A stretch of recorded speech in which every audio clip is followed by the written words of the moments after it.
Ini, jadi bagi menyediakan lingkungan yang aman, nyaman bagi anak-anak serta perempuan untuk beribadah. Kemudian yang kedua adalah ramah difabel dan lansia. Lansia terutama, difabel dan lansia. Yang datang ke masjid tuh Pak, banyakan adalah orang-orang tua. Yang rajin datang ke masjid tuh orang tua. Yang muda segitu. Maka kita harus siapkan. Pertama adalah apa persiapannya, minimal kalau dia pakai kursi dorong itu ada tempat dia naikkannya tangganya.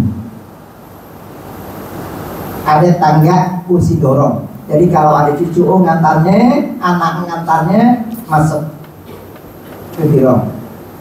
Atau masjid menyiapkan kursi roda itu, simpan di depan,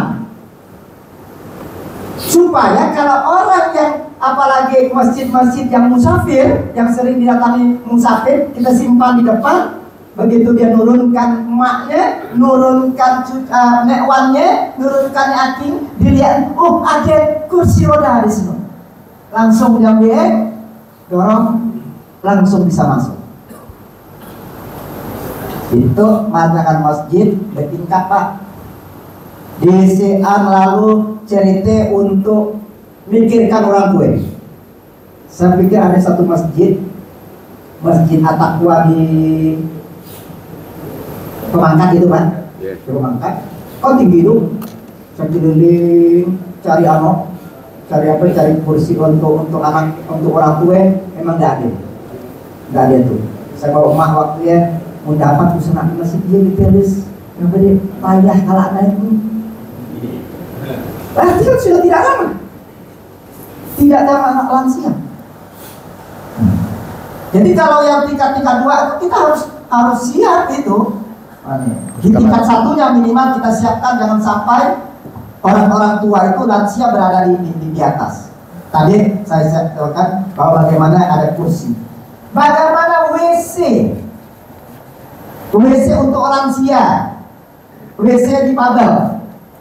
Apa WC itu? WC itu adalah klosetnya. Kloset duduk. Di masjid harus siapkan kloset duduk. Jangan hanya kloset jongkok. Karena yang macam kita kan tidak terbiasa. Di kloset jongkok itu semuanya nak duduk. Apalagi ada orang tua.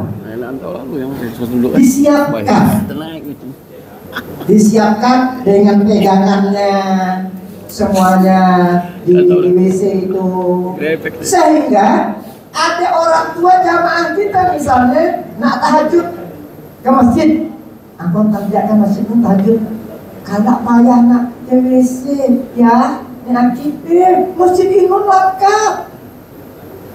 WC untuk orang tua ada, untuk difabel ada, kemudian pagangannya nyaman. Itu yang dimaksud dengan ramah lansia, ramah difabel.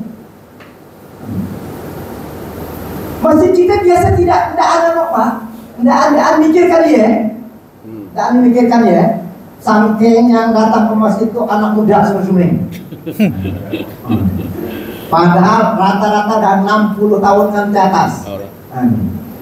Makanya saya minta masjid-masjid yang sekarang direhab itu siapkan yang namanya WC untuk lansia dan difabel.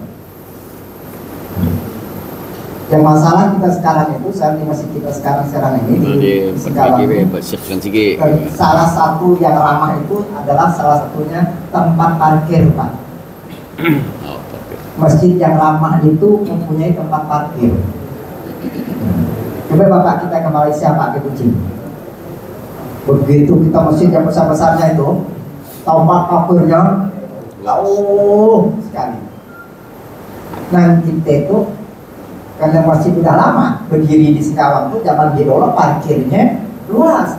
Daruffalah dulu luas parkirnya ke sini. Karena di Basare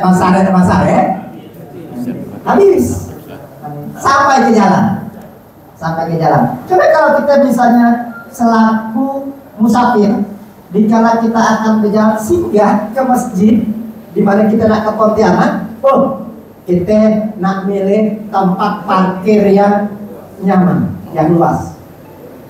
Al-Falah membawa.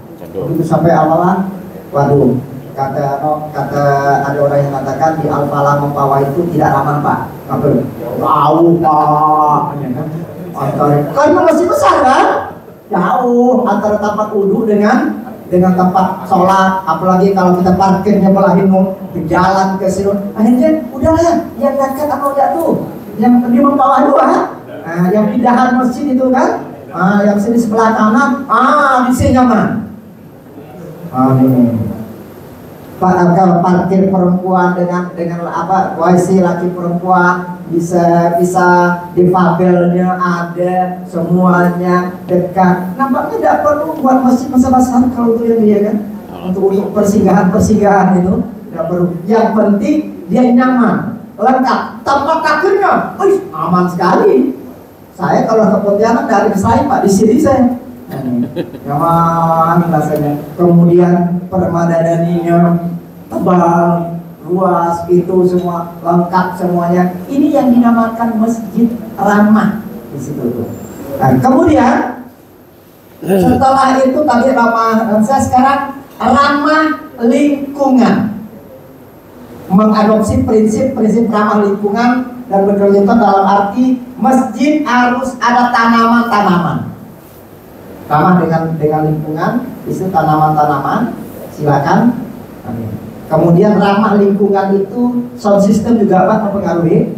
Sound system kan sudah diatur 10 menit sebelumnya baru kita menggunakan suara luar.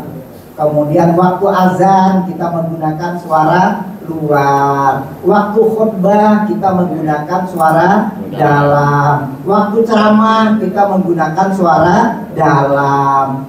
Itu ada bunyikan speaker mic dari jam 3 subuh. 3 subuh, kalau orang itu benda ada ramah lingkungan itu. Apalagi kita yang muslim saja biasanya kalau. Apalagi yang non muslim, apalagi yang jam 3 subuh udah ramah gitu. Tapi alhamdulillah kita di Singkawang udah tidak ada lagi itu, kecuali biasanya bulan-bulan Ramadan saja itu yang ada seperti itu. Ini namanya ramah lingkungan. Kan syiar Pak, katanya kan bilang coba kita lihat di Saudi di mana ada yang seperti mic luar itu, kecuali pada waktu azan kemudian waktu qomat.